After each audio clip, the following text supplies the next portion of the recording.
दोस्तों, old pension scheme, जो लोग पेंशन ले रहे हैं वही लोग पेंशन देने से भाग रहे हैं।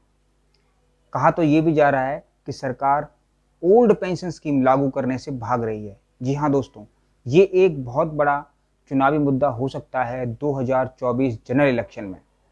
इसके पीछे की क्या वजह है कि दिल्ली हाई कोर्ट के क्लियर ऑर्डर के बावजूद भी कैब फोर्सेस को अभी तक नोटिफिकेशन नहीं मिला है कि ओल्ड पेंशन स्कीम उनकी लागू की जाएगी। इसके अलावा भी ओल्ड पेंशन के लिए पुराने कर्मचारी अभी तक लड़ रहे हैं और वेरियस पटिशन फाइल हो रही हैं, कभी किसी कोर्ट में, कभी हायर कोर्ट में। लेकिन फिर भी ऐसी क्या वजह है कि गवर्नमेंट ओल्ड पेंशन स्कीम को लागू करना नहीं चाहती, या फिर लागू करना चाहती है तो कैसे लागू करना चाहती है, उसके पीछे की क्या वजह है? इसी चीज़ पे आज डिस्कस करेंगे। आइए जानते हैं। दोस्तों, हमारे फाइनेंस मिनिस्टर ने इस बार के बजट में ये घोषणा की थी कि ओल्ड पेंशन स्कीम में जो जो अच्छाइयाँ हैं, हम उन अच्छाइयों को न्यू पेंशन स्कीम या फिर कहें नेशनल पेंशन स्कीम में लागू करेंगे। इसके लिए एक हाई लेवल कमेटी बनाई जाएगी और हाई लेवल कमेटी उन चीज़ों को रिव्यू करेगी कि ऐसी क्या वजह हैं कि ओल्ड पेंशन स्कीम की डिमांड बढ़ती जा रही है और नेशनल पेंशन स्कीम या न्यू पेंशन स्कीम है उसकी डिमांड घटती जा रही है। और लोग जो कंट्रीब्यूटरी पेंशन है, यानी जो न्यू पेंशन स्कीम है, आप जानते हैं कि उसके अंदर कंट्रीब्यूशन किया जाता है, उसके बाद आपको पेंशन मिलती है। तो कहना है कि जो ओल्ड पेंशन स्कीम है वो ज़्यादा लोग पसंद कर रहे हैं और न्यू पेंशन स्कीम को कम पसंद कर रहे हैं।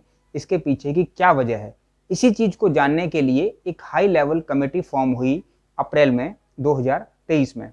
इस कमेटी में जो मेंबर थे दोस्तों, वो इस तरीके से हैं कि फाइनेंस सेक्रेटरी, जो फर्स्ट मेंबर हैं वो फाइनेंस सेक्रेटरी हैं, उनका काम इस चीज़ को रिव्यू करना होगा। उन्हीं के साथ में 3 मेंबर और हैं। एक मेंबर हैं सेक्रेटरी डीओपीटी। आप सभी जानते हैं कि जो डीओपीटी है, पर्सनल ट्रेनिंग डिपार्टमेंट, इसका काम होता है सीसीएस रूल्स को लागू कराना और जितने भी इसके कर्मचारी हैं उनको सीसीएस रूल्स के अंदर लागू करके रखना। उसके बाद है पीएफआरटीए, एक संस्था है, इसके चेयरमैन भी इसके मेंबर हैं। फिर secretary personal department of expenditure, ये भी इसके दोस्तों मेंबर हैं। ये जो कमेटी बनाई गई है, जैसा कि हमारी फाइनेंस मिनिस्टर ने कहा था, इस कमेटी का जो मेन मकसद है वो ये है कि जो ओल्ड पेंशन स्कीम थी उसके अच्छे पॉइंट्स को, उसकी अच्छाइयों को न्यू पेंशन स्कीम में लागू करना और उसको मॉडिफाई करना, कि जो न्यू पेंशन स्कीम है वो मॉडिफाई हो सके। हमारी जो सेक्रेटरी हैं, जो फाइनेंस मिनिस्टर हैं हमारी, उन्होंने कई बार ये वक्तव्य दिया है कि ओल्ड पेंशन स्कीम लागू करना बड़ा मुश्किल है और ये लागू करना आसान काम नहीं है और हो भी नहीं सकती। इसके बावजूद भी दोस्तों, आप जानते होंगे कि कई राज्य हैं हमारे हिंदुस्तान में जिन्होंने ओल्ड पेंशन स्कीम को लागू कर दिया है। उनमें से कुछ राज्यों की गिनती मैं आपको बताता हूँ। एक है राजस्थान, जिसमें नोटिफिकेशन आया है। छत्तीसगढ़ है, झारखंड है, पंजाब है और हमारा हिमाचल प्रदेश है। इन राज्यों के अंदर आप जानते हैं कि ओल्ड पेंशन लागू करने के लिए नोटिफिकेशन आ चुके हैं और इनमें ओल्ड पेंशन स्कीम लागू होने वाली है। कई राज्यों में, इन राज्यों में जो है, कई में प्रोसेस में है और हिमाचल प्रदेश में आप जानते हैं क्लियर उसका नोटिफिकेशन आ चुका है और उसके अंदर ओल्ड पेंशन स्कीम लागू हो चुकी है। ये जो हाई लेवल कमेटी बनाई गई है इंडियन गवर्नमेंट के द्वारा, इस हाई लेवल कमेटी का एक पॉइंट ये भी होगा कि वो ये मॉनिटर करेगी कि जिन राज्यों ने ओल्ड पेंशन स्कीम लागू कर दी है उन राज्यों में इसका क्या प्रभाव पड़ा है। क्या उनकी मुद्रा घटी है, क्या उन पर कर्ज का बोझ बढ़ा है, क्या एम्प्लॉयमेंट में कुछ फ़र्क आया है, एम्प्लॉयमेंट जनरेट हुआ है, एम्प्लॉयमेंट बढ़ा है, लोगों की दिलचस्पी क्या है, क्या लोगों को लॉस हो रहा है। इन सभी चीज़ों को रिव्यू करेगी और रिव्यू करने के बाद एक एग्जैक्ट रिपोर्ट पेश की जाएगी फाइनेंस मिनिस्ट्री को। उसके बाद फाइनेंस मिनिस्ट्री इस पर फैसला लेगी कि ओल्ड पेंशन स्कीम को लागू किया जाए या न लागू किया जाए। ये एक बिल्कुल ही फाइनेंस से जुड़ा मैटर है, इसमें कोई पॉलिटिकल वाली बात नहीं है। लेकिन हो सकता है कि विपक्षी पार्टियां या फिर सरकार खुद इस मुद्दे को बढ़ चढ़ के आगे उठाए 2024 इलेक्शन में, क्योंकि ये आम जनता से जुड़ा हुआ मुद्दा है। आप जानते होंगे कि आपके परिवार में कई लोगों को ओल्ड पेंशन स्कीम के तहत आज भी पेंशन मिल रही होगी, लेकिन जनवरी 2004 के बाद जिनकी ज्वाइनिंग है उनको पेंशन नहीं मिल रही है और उन पे न्यू पेंशन स्कीम लागू हो जाती है दोस्तों।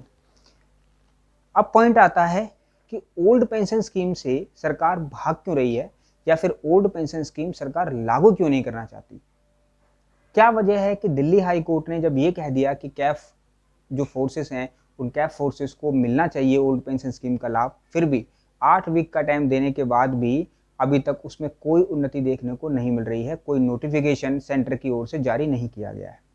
इसके पीछे की वजह यही एक कमेटी हो सकती है, क्योंकि कमेटी की रिपोर्ट अभी आनी बाकी है और कमेटी की रिपोर्ट आएगी, उसी बेसिस पर इन ओल्ड पेंशन स्कीम और न्यू पेंशन स्कीम के अंदर डिफरेंशिएट किया जाएगा और जो पेंशन स्कीम ज़्यादा अच्छी होगी लोगों के लिए, जिसमें लोगों का ज़्यादा भला होगा, वो पेंशन स्कीम गवर्नमेंट ने कहा है कि वो इस चीज़ को लागू करेगी। अब ऐसा क्या है कि ओल्ड पेंशन स्कीम से नुकसान ज़्यादा है? तो जानने की बात इसमें यह है कि ओल्ड पेंशन स्कीम में गवर्नमेंट पर वित्तीय बोझ ज़्यादा पड़ता है, क्योंकि उसे पेंशन देनी पड़ती है। उस पेंशन के बचे हुए पैसों से गवर्नमेंट एम्प्लॉयमेंट जनरेट करना चाहती है। दूसरा, फिजिकल डेफिशिएट जो हिंदुस्तान का होता है उसको बाहर देश में अंतर्राष्ट्रीय स्तर पर उसको कम दिखाना चाहती है, जिससे देश की वैल्यू बढ़ती है और आर्थिक सुधार होने में मजबूती आती है। तो इन चीज़ों को देखते हुए सरकार ओल्ड पेंशन स्कीम को लागू नहीं करना चाहती जल्दी से, बस वो ये चाहती है कि कोई ऐसे सुधार हो जाए न्यू पेंशन स्कीम में जो कि ओल्ड पेंशन स्कीम का मुकाबला करे और जनता को जागरूक करके उनके अंदर ये भावना उत्पन्न करे कि देश के हित में वे न्यू पेंशन स्कीम को लागू कराएं और ओल्ड पेंशन स्कीम को छोड़ दें। हालांकि हम में से बहुत सारे लोग ये चाहते हैं कि ओल्ड पेंशन स्कीम मिले, क्योंकि ओल्ड पेंशन स्कीम को ऐसा लगता है कि एक बहुत बड़ा तकवा चाहता है और इसके लिए एक कहें कि एक आवाज़ बुलंद हो गई है चारों तरफ से और वो इस तरीके की ओल्ड पेंशन स्कीम को लागू कराना चाहते हैं दोस्तों। तो ओल्ड पेंशन स्कीम और न्यू पेंशन स्कीम पर यही एक लेटेस्ट अपडेट है। कई लोग मुझसे पूछ रहे थे कि दिल्ली हाई कोर्ट के ऑर्डर के बावजूद भी ओल्ड पेंशन स्कीम अभी तक लागू नहीं हुई है, उसके पीछे की क्या वजह हो सकती है। तो दोस्तों, जो हाई लेवल कमेटी अप्रैल में गठित हुई है, यही एक वजह हो सकती है। इसकी रिपोर्ट अभी आनी बाकी है, रिपोर्ट आने के बाद ही इस पर गवर्नमेंट रिव्यू करेगी और उसके बाद कोई फैसला लेगी। दोस्तों, ये जो high level committee government of India ने बनाई है, इस हाई लेवल कमेटी का एक पॉइंट ये भी है कि वो लॉसेस को कम करना चाहती है। ओल्ड पेंशन स्कीम से लॉस बढ़ता है और न्यू पेंशन स्कीम से लॉस घटता है, क्योंकि उसमें कंट्रीब्यूशन होता है गवर्नमेंट का भी या फिर कहें एम्प्लॉयर का भी और एम्प्लॉयमेंट वाले का भी। इस चैनल को सब्सक्राइब कीजिए, बेल आइकन को दबाइए, कोई न्यूज़ आपके तक पहुंचे ताकि। और अगर आप कोई भी क्वेश्चन इस बारे में मुझसे पूछना चाहें तो कमेंट बॉक्स में लिख सकते हैं दोस्तों। नमस्कार।